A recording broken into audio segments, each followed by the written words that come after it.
નમસ્તે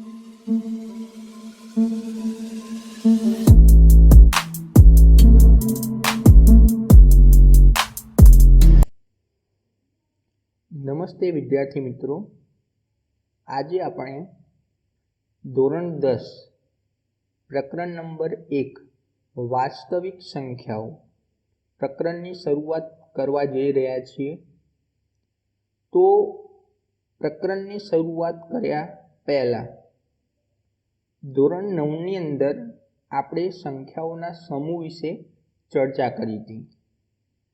તો એનું એકવાર પુનરાવર્તન કરી લઈએ અને ત્યારબાદ પ્રકરણની શરૂઆત કરીશું। તો ચાલો જોઈએ સંખ્યાઓનો સમૂહ। તો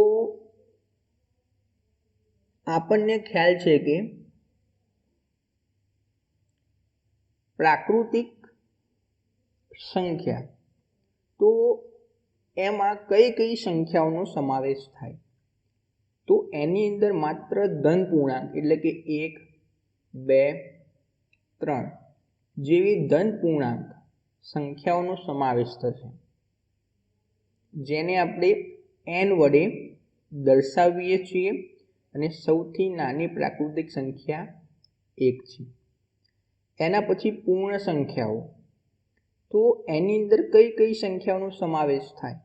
તો એમાં 0 તેમજ ધન પૂર્ણાંક, શું 0 અને ધન પૂર્ણાંક સંખ્યાઓનો સમાવેશ થાય, જેને આપણે શું કહીશું? પૂર્ણ સંખ્યા, અને એને આપણે w વડે દર્શાવીશું।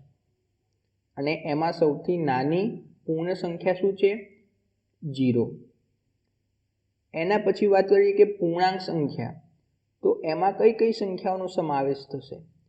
તો એની અંદર ઋણ સંખ્યા એટલે કે -3, -2, -1, પછી 0 અને ધન પૂર્ણાંક સંખ્યાઓનો સમાવેશ થશે, જેને આપણે z વડે દર્શાવીશું। સૌથી નાની અને સૌથી મોટી પૂર્ણાંક સંખ્યાઓ હોતી નથી, એ પણ આપણને ખ્યાલ છે। એના પછી વાત કરીએ સમમેય સંખ્યા। તો સમમેય સંખ્યા, તો એમાં કઈ કઈ સંખ્યાઓનો સમાવેશ થાય? તો જે સંખ્યાઓને તમે p/q સ્વરૂપમાં લખી શકો તેવી તમામ સંખ્યાઓને તમે શું કહેશો? સમમેય સંખ્યા કહેશો। જ્યાં p શું છે?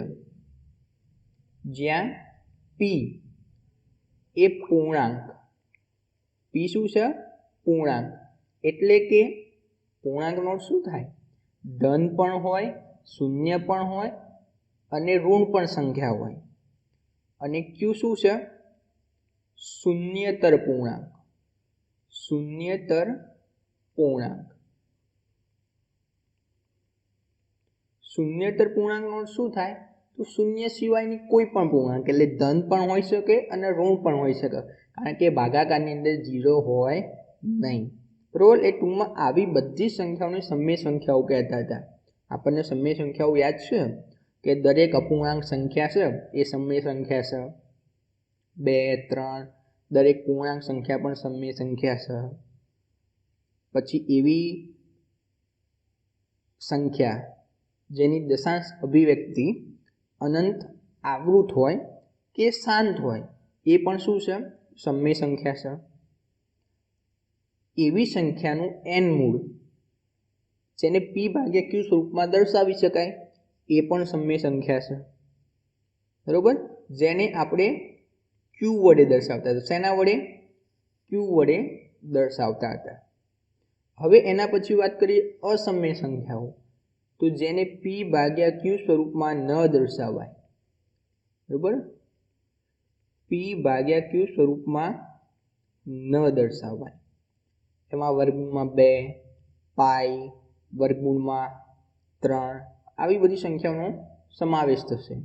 અને જેની દશાંશ અભિવ્યક્તિ શું હોય? અનંત અનાવૃત, એવી સંખ્યાઓનો સમાવેશ પણ અસમમેય સંખ્યાની અંદર થશે, જેને આપણે i વડે દર્શાવતા હતા। અને કેટલીક વાર એને q12 વડે પણ દર્શાવવામાં આવશે। શું? q અને એની ઉપર લીટું, બરાબર, આઈ વડે પણ દર્શાવવામાં આવે છે અને ક્યુ એની ઉપર બાર એટલે કે એના ઉપર લીટું એના વડે પણ દર્શાવવામાં આવે છે. હવે વાત કરીએ વાસ્તવિક સંખ્યા, તો એની અંદર કઈ કઈ સંખ્યાનો સમાવેશ થશે? તો સમય સંખ્યા અને અસમય સંખ્યા. બરાબર, સમય સંખ્યા અને અસમય બંને સંખ્યાનો સમાવેશ વાસ્તવિક સંખ્યાની અંદર થશે અને એનો સિમ્બોલ શું છે? આર. હવે એના પછી વાત કરીએ કે યુગ્મ સંખ્યા, તો એની અંદર કઈ કઈ સંખ્યાનો સમાવેશ થાય? યુગ્મ એટલે બધી બેકી સંખ્યાઓ એટલે કે 2, 4, 6. બરાબર, આવી સંખ્યાનો સમાવેશ થશે. એના પછી વાત કરીએ કે અયુગ્મ સંખ્યા, તો એની અંદર કઈ કઈ સંખ્યાનો સમાવેશ થાય? તો 1, 3 એટલે બધી એકી આવશે, 5. ચલો, એના પછી વિભાજ્ય સંખ્યા, તો વિભાજ્ય સંખ્યાઓનો સમૂહ, તો એની અંદર બધી વિભાજ્ય સંખ્યાઓ આવશે એટલે કે 4, 6, 8. એના પછી છે અવિભાજ્ય સંખ્યાનો સમૂહ, તો એમાં અવિભાજ્ય સંખ્યાઓ આવશે એટલે કે 2, 3, 5, 7. બરાબર, આવી અવિભાજ્ય સંખ્યાઓનો સમૂહ આવશે. ચાલો એકવાર ફરીથી ચર્ચા કરી નાખીએ. બાજુમાં જે ગ્રાફ બતાવ્યો છે, ચાર્ટ બતાવ્યો છે એના દ્વારા આ માત્ર શું છે? ધન પૂર્ણાંકો એટલે કે પ્રાકૃતિક સંખ્યા. એની અંદર તમે 0 ઉમેરી દેશો એટલે શું બનશે? પૂર્ણ સંખ્યા. એની અંદર તમે ઋણ પૂર્ણાંક ઉમેરી દેશો તો કયો સમૂહ બનશે? પૂર્ણાંક સંખ્યા. એના પછી પી ભાગ્યા ક્યુ સ્વરૂપ એટલે કે સમય સંખ્યા, જે પણ સંખ્યાઓને પી ભાગ્યા ક્યુ સ્વરૂપમાં દર્શાવી શકાય એને શું કહીશું? સમય સંખ્યા એટલે કે ક્યુ. એટલે આ બધી સંખ્યાઓ શું છે? સમય સંખ્યાઓ છે. એના પછી પી ભાગ્યા ક્યુ સ્વરૂપમાં ના દર્શાવાય એને શું કહીશું? અસમય સંખ્યાઓ, જેને આપણે આઈ વડે દર્શાવીએ છીએ. અને સમય સંખ્યાઓ અને અસમય સંખ્યાઓ બંનેનો જે સમૂહ બને એને શું કહીશું? વાસ્તવિક સંખ્યા આર. બરાબર, તો આ સંખ્યાઓના સમૂહ વિશે આપણે ધોરણ 9ની અંદર ભણી ગયા છીએ. તો હવે આપણે વાસ્તવિક સંખ્યાઓ પ્રકરણની શરૂઆત કરીશું. સૌ પ્રથમ વાસ્તવિક સંખ્યાઓ, એનો મુદ્દો છે યુક્લિડનું ભાગાકારનું પૂર્વ પ્રમેય. તો યુક્લિડનું ભાગાકારનું પૂર્વ પ્રમેય એની અંદર જ એક શબ્દ લખેલો છે ભાગાકાર. શું લખેલું છે? ભાગાકાર. તો યુક્લિડનું ભાગાકારનું પૂર્વ પ્રમેય સમજવા માટે પહેલા આપણે ભાગાકારને સમજવું પડશે. શું? ફરીથી સાંભળજો, યુક્લિડનું ભાગાકારનું પૂર્વ પ્રમેય સમજવા માટે આપણે ભાગાકારને સમજવું પડશે અને એના પરથી યુક્લિડનું ભાગાકારનું પૂર્વ પ્રમેય લખાય. તો ચાલો આપણે ભાગાકાર પહેલા સમજી લઈશું. ચલો આપણે પહેલો ભાગાકાર કરીએ, નંબર 1. આપણે 15ને 3 વડે ભાગીએ. 15ને કેટલા વડે? 3 વડે ભાગીએ. આ 15 ભાગ્યા 3, તો 3 પંચા કેટલા થશે? 15. શેષ કેટલી મળે? 0. તો આપણને ખ્યાલ છે કે 5ને આપણે શું કહીએ છીએ? ભાગફળ. 15ને આપણે શું કહીએ છીએ? ભાજ્ય. 0ને આપણે શું કહીએ છીએ? શેષ. અને 3ને શું કહીએ છીએ આપણે? ભાજક. શું કહીએ છીએ? ભાજક. ચલો હવે આ રીતે બીજો ભાગાકાર કરીએ. નંબર 2, 16 ભાગ્યા 3. તો 16ને આપણે 3 વડે ભાગીએ તો 3 પંચા 15. શેષ કેટલી મળી? 1 મળી. પછી નંબર 3, ત્રીજો આપણે ભાગાકાર કરીએ. 17 ભાગ્યા 3. આપણે 17 ને 3 વડે ભાગીએ તો ભાગફળ કેટલું મળશે? 5. 3 પંચા 15 અને શેષ કેટલી મળશે? 2. નંબર 4 આપણે 18 ને 3 વડે ભાગીએ તો 18 ભાગ્યા 3 તો 3 પંચા 15 3 છંગ 18 તો શેષ કેટલી મળી? 0 અને ભાગફળ 6. હવે આ ભાગફળ આ જે આપણે ભાગાકાર કર્યો, હવે કોઈ પણ વ્યક્તિ અથવા કોઈ પણ વિદ્યાર્થી 16 ભાગ્યા 3 કરે તો ભાગફળ કેટલું મળે? 5 મળે અને શેષ 1 મળે. કોઈ પણ વિદ્યાર્થી કે વ્યક્તિ 18 ભાગ્યા 3 કરે તો એને ભાગફળ 6 મળે અને શેષ 0 જ મળે. એટલે અહીં એક વસ્તુ નોંધી લેવું કે ભાગાકાર કરતા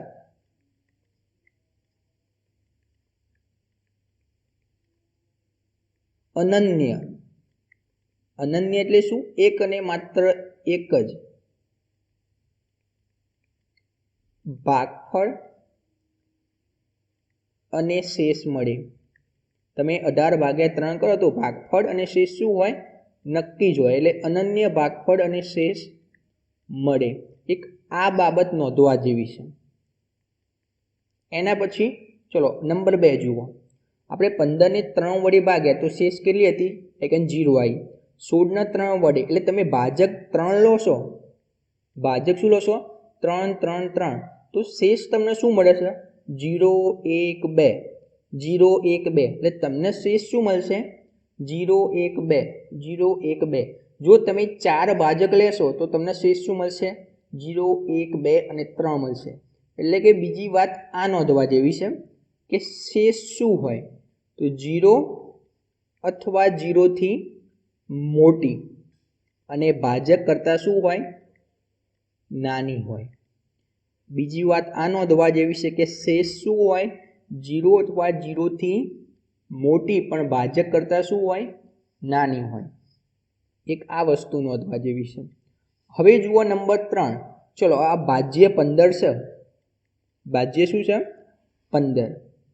ચલો તો અહીં આપણે એ વસ્તુ જોઈશું કે ભાજક 3 છે એને ભાગફળ વડે ગુણી શેષ ઉમેરી દો તમે તો 5 તરી 15 તો તમને શું મળે છે? ભાજ્ય મળી જાય છે. ચલો એવી જ રીતે કરો નંબર 2 ની અંદર ભાજક 3 ભાગફળ 5 એમાં શેષ ઉમેરી દો એટલે તમને જવાબ શું મળશે? 5 તરી 15 ને 1 16 એટલે તમને શું મળશે? ભાજ્ય મળી જશે. ચલો એવી રીતે નંબર 3 3 પંચા 15 એમાં શેષ 2 ઉમેરી દો એટલે તમને શું મળશે? ભાજ્ય 17 મળશે. એવી જ રીતે 3 છંગ 18 એમાં શેષ ઉમેરી દો તો તમને શું મળશે? ભાજ્ય મળશે 18 મળશે. એટલે એક ત્રીજી વાત આ નોંધવા જેવી છે. ભાજ્ય બરાબર શું લખાશે? ભાજક ગુણ્યા ભાગફળ વત્તા શેષ. એક આ ત્રણ વસ્તુઓ નોંધવા જેવી છે અને યાદ રાખવા જેવી છે. ભાગાકાર કરતા અનન્ય ભાગફળ અને શેષ મળી. શેષનું મૂલ્ય શું હોય? તો 0 અથવા 0 થી મોટું અને ભાજક કરતાં નાનું જ હંમેશા આવે. ભાજ્ય બરાબર ભાજક ગુણ્યા ભાગફળ વત્તા શેષ. હવે આના પરથી આપણે યુક્લિડનું ભાગાકારનું પૂર્વ પ્રમેય લખવાનું છે. ધારો કે આપણે કોઈ ધન પૂર્ણાંક લઈ લઈએ. બરાબર, ધારો કે કોઈ ધન પૂર્ણાંક લઈ લઈએ, 2 ધન પૂર્ણાંક લઈ લઈએ, a અને b. શું લઈ લઈએ છે? a લઈ લઈએ અને b. બંને કેવા છે? ધન પૂર્ણાંક છે. અને બંને વચ્ચે ભાગાકાર કરવામાં આવે તો મને ભાગફળ મળવાનું. ધારો કે q ભાગફળ મળે છે અને મને શેષ મળે છે r. બરાબર, r મને શું મળે છે? શેષ મળે છે. તો આને કેવી રીતે લખાય? તો આપણે કોઈ પણ ધન પૂર્ણાંક આપણે a અને b લઈ લઈએ. કોઈ પણ ધન પૂર્ણાંક એ અને બી લીધા, એટલે કે ભાજ્ય અને ભાજક. એ શું છે? ભાજ્ય, અને બી શું છે? ભાજક. તમે એ અને બી ભાજ્ય અને ભાજક લો તો તમને ભાગફળ અને શેષ મળે ને. તો એ અને બી ને સંગત તમને શું? ભાગફળ અને શેષ મળશે. પણ આપણને ખબર છે શેષ કેવી હોય? 0 હોય ને. તો એ અને બી ને સંગત અનન્ય. અનન્ય કેમ લખ્યું? કારણ કે એક અને માત્ર એક જ મળે. આપણે વાત થઈ ગઈ આગળ. શું મળે? એક અને માત્ર એક જ, અનન્ય. પણ કેવી મળશે? અનઋણ પૂર્ણાંક. શેષ કેવી હશે? 0 હોઈ શકે ને. તો અનઋણનો મતલબ શું થાય? 0 અથવા ધન. બરોબર. તો અનઋણ પૂર્ણાંક ક્યુ અને આર, ક્યુ અને આર એટલે કે ભાગફળ અને શેષ એવા મળે કે જેથી, એવા મળે કે જેથી શું થશે? ભાજ્ય બરાબર ભાજક ગુણ્યા ભાગફળ વત્તા શેષ, જ્યાં શેષની કિંમત શું હોય? શેષ શું હશે? 0 અથવા 0 થી મોટી, અને ભાજક એટલે કે બી કરતાં નાની હશે. આ ત્રણ જે પરિણામ મળ્યા હતા એનો ઉપયોગ કરીને આ સેન્ટેન્સ લખ્યું. આ સેન્ટેન્સને શું કહેવામાં આવે છે? યુક્લિડનું ભાગાકારનું પૂર્વ પ્રમેય. આને શું કહેવામાં આવે છે? યુક્લિડનું ભાગાકારનું પૂર્વ પ્રમેય કહેવામાં આવે છે. હવે આ યુક્લિડના ભાગાકારના પૂર્વ પ્રમેયની મદદથી આપણે કેવા પ્રકારના દાખલા ગણવાના છે? તો આની મદદથી આપણે 3 પ્રકારના દાખલા પૂછાઈ શકે. ધન પૂર્ણાંક, એને આપણે જુદા જુદા સ્વરૂપમાં દર્શાવવાનું. બરોબર. એ બરાબર BQ પ્લસ આર છે. તો એની મદદથી આપણે ધન પૂર્ણાંકને આપણે જુદા જુદા સ્વરૂપમાં દર્શાવીશું. એટલે કે 25, 26 આપણી જુદી જુદી સંખ્યાઓ હોય ને એને આપણે જુદા જુદા, એટલે 2Q, 2Q plus 1, 4Q, 4Q plus 1. તો આવા જુદા જુદા સ્વરૂપે બતાવીશું. બરોબર. એક આવા પ્રકારના દાખલા. નંબર 2, ધન પૂર્ણાંકનો વર્ગ, ધન પૂર્ણાંક એના વર્ગને આપણે જુદા જુદા સ્વરૂપે દર્શાવીશું. એવી જ રીતે નંબર 3, ધન પૂર્ણાંકના ઘનને આપણે જુદા જુદા સ્વરૂપે દર્શાવીશું. તો આવા પ્રકારના દાખલા આપણે ગણવાના છે યુક્લિડના ભાગાકારના પૂર્વ પ્રમેયની મદદથી. તો એ દાખલા તરફ આપણે જઈએ. તો ચાલો જોઈએ યુક્લિડના ભાગાકારના પૂર્વ પ્રમેયની મદદથી કેટલાક દાખલા. ચાલો જોઈએ ઉદાહરણ નંબર 2. તો સૌ પ્રથમ ઉદાહરણ નંબર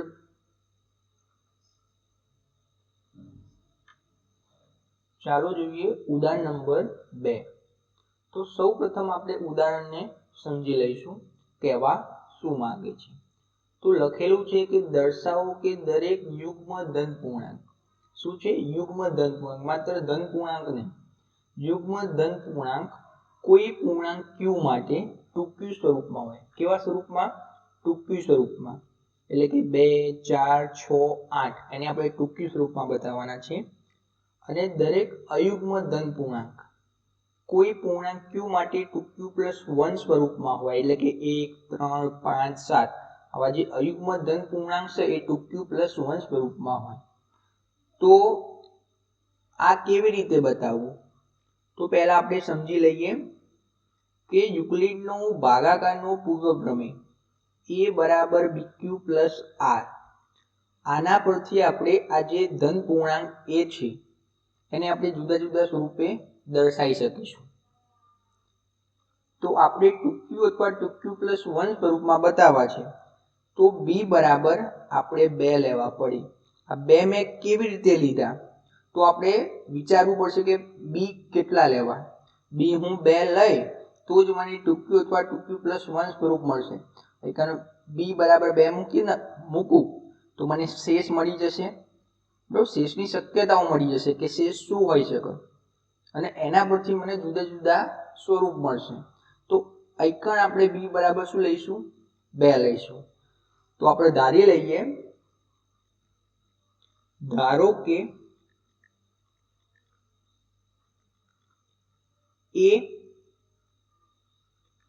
એ કોઈ ધન પૂર્ણાંક, એ શું છે? કોઈ ધન પૂર્ણાંક, અને બી બરાબર 2 લેતા યુક્લિડના ભાગાકારના પૂર્વ પ્રમેય મુજબ, યુક્લિડના ભાગાકારના પૂર્વ પ્રમેય મુજબ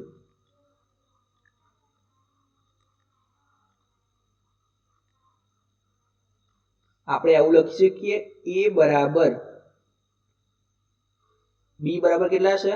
2, 2q પ્લસ r, એ બરાબર 2q પ્લસ r લખી શકીએ. ને આપણને ખ્યાલ છે કે શેષની કિંમત શું હોય? ભાજક કરતા નાની. એટલે કે ભાજક 2 છે તો એના કરતા નાની, એટલે કાં તો 0 હોઈ શકે, કાં તો 1 હોઈ શકે. શેષ શું હોય? કાં તો 0 કાં તો 1. ચલો એની અંદર કિંમત મૂકીએ તો શું લખાય? માટે એ બરાબર, જો r બરાબર 0 મૂકો તો એ બરાબર શું આવશે? 2q. અને જો એ બરાબર 1 મૂકો તો એ બરાબર 2q પ્લસ 1. આપણને ધન પૂર્ણાંક એના 2 સ્વરૂપ મળ્યા, એ બરાબર 2q અને એ બરાબર 2q પ્લસ 1. આપણને શું? ધન પૂર્ણાંકના 2 જુદા જુદા સ્વરૂપ મળ્યા, એ બરાબર 2q. એ શું છે? ધન પૂર્ણાંક છે, બરોબર? એ શું છે? ધન પૂર્ણાંક. એના 2 સ્વરૂપો મળ્યા, 2q અથવા 2q પ્લસ 1.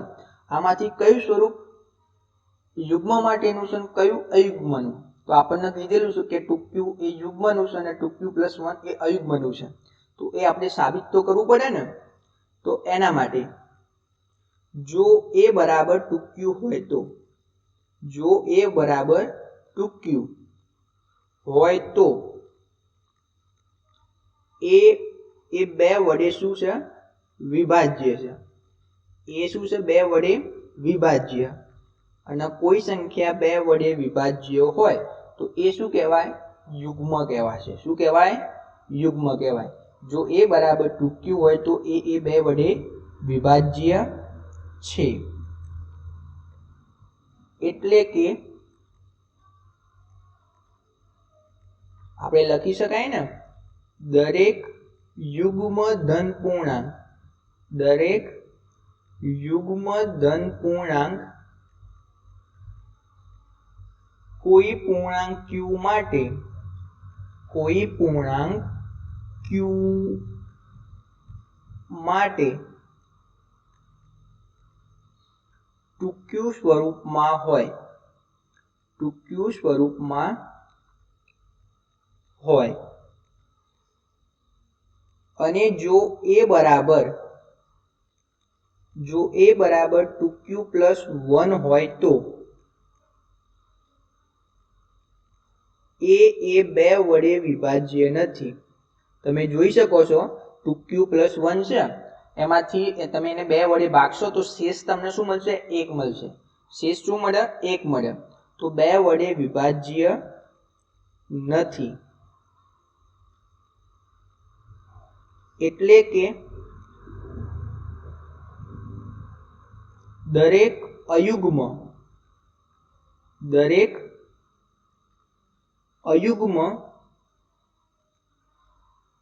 ધન પૂર્ણાંક q માટે 2q પ્લસ 1 સ્વરૂપમાં હોય. બરોબર? આ દાખલો એકણ પૂરો થાય છે.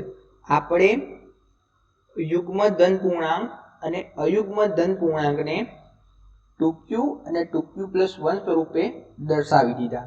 હવે એના પછીનો દાખલો, ઉદાહરણ નંબર 3. તો પહેલા એને સમજી લઈશું કે કહેવા શું માંગે છે.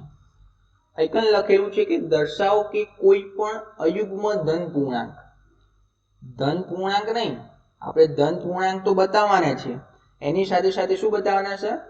અયુગ્મ ધન પૂર્ણાંક કોઈ પૂર્ણાંક q માટે 4q+1 અને 4q+3 સ્વરૂપમાં હોય, આપણે આવું બતાવવાનું છે.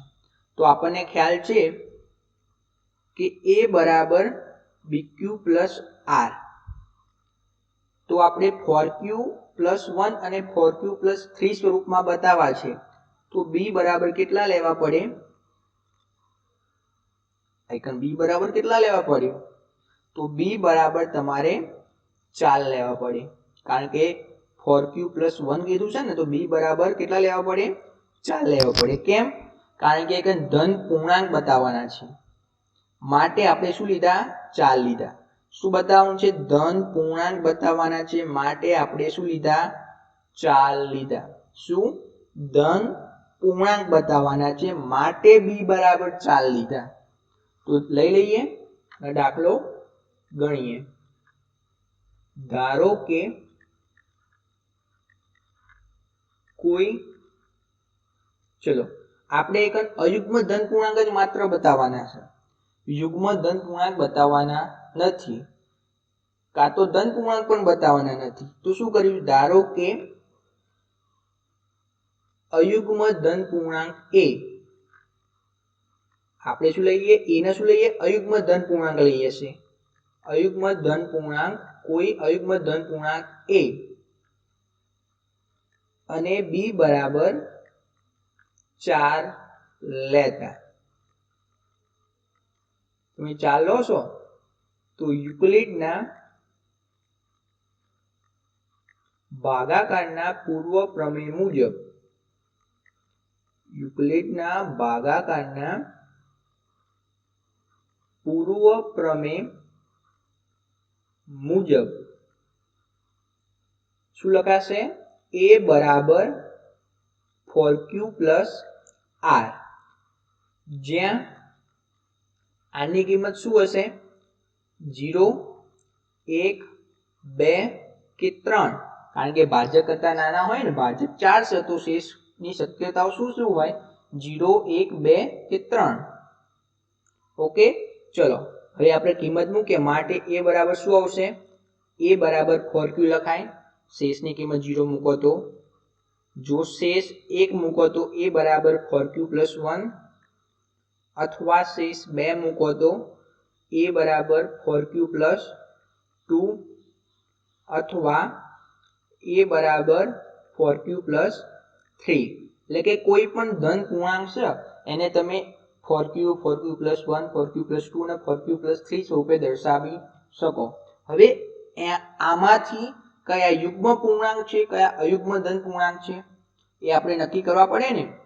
તો ચલો, આ 4q છે, એને આપણે 2 વડે ભાગી દઈએ તો 2q મળશે, એટલે કે આ 2 વડે શું છે? વિભાજ્ય. એટલે માટે 4q શું થશે? યુગ્મ થશે. પછી 4q+1 છે, ચલો એને 2 વડે ભાગો તો એક શેષ કેટલી મળશે? 1 મળશે, માટે આ અયુગ્મ છે. શું છે? અયુગ્મ. એના પછી 4q+2 ભાગ્યા 2, ચલો તો આમાંથી 2 કોમન કાઢો તો શું આવશે? 2 કોમન કાઢ્યા તો 2q+1 ભાગ્યા 2, તો 2 2 ઉડી ગયા, માટે આ શું થશે? 2 વડે વિભાજ્ય થશે. એવી જ રીતે 4q+3, તો આની અંદર પણ શેષ 1 મળશે, શેષ 1 મળશે, બરોબર, 2 વડે ભાગવામાં આવે તો આ પણ અયુગ્મ છે. એટલે આઈકન લખી શકાય ને, જો a બરાબર શું હોય? 4q હોય, અથવા 4q+2 હોય, 4q હોય અથવા 4q+2 હોય, તો a એ 2 વડે વિભાજ્ય છે. એ શું છે? 2 વડે વિભાજ્ય છે. હવે 2 વડે વિભાજ્ય હોય તો એ શું કહેવાશે? યુગ્મ પૂર્ણાંક કહેવાય ને, પરંતુ એ અયુગ્મ ધન પૂર્ણાંક છે. શું છે? એ અયુગ્મ ધન પૂર્ણાંક છે. આથી શું લખી શકાય? કોઈ પણ અયુગ્મ ધન પૂર્ણાંક, કોઈ પણ અયુગ્મ ધન પૂર્ણાંક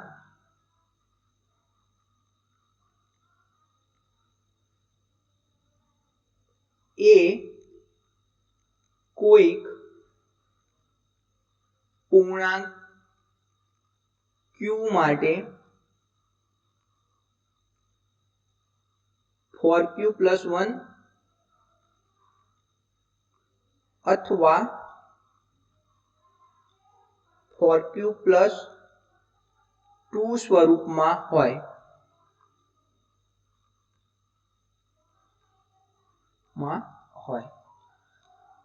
બરોબર. આજે આપણે યુક્લિડના ભાગાકારનું પૂર્વ પ્રમેય, ઉદાહરણ નંબર 2, ઉદાહરણ નંબર 3 અને સંખ્યાઓના સમૂહ વિશેની ચર્ચા કરી ગયા. હવે આની અંદર કોઈ પણ સમસ્યા હોય તો તમે જણાવી શકો છો, નીચે કોમેન્ટ કરી શકો છો. અને હવે પછીના જે પણ દાખલા જે બાકી રહ્યા છે, જે એક્સ્ટ્રા એક્ઝામ્પલ છે, હવે આના પછીના વિડીયોમાં આપણે જોઈશું. ધન્યવાદ.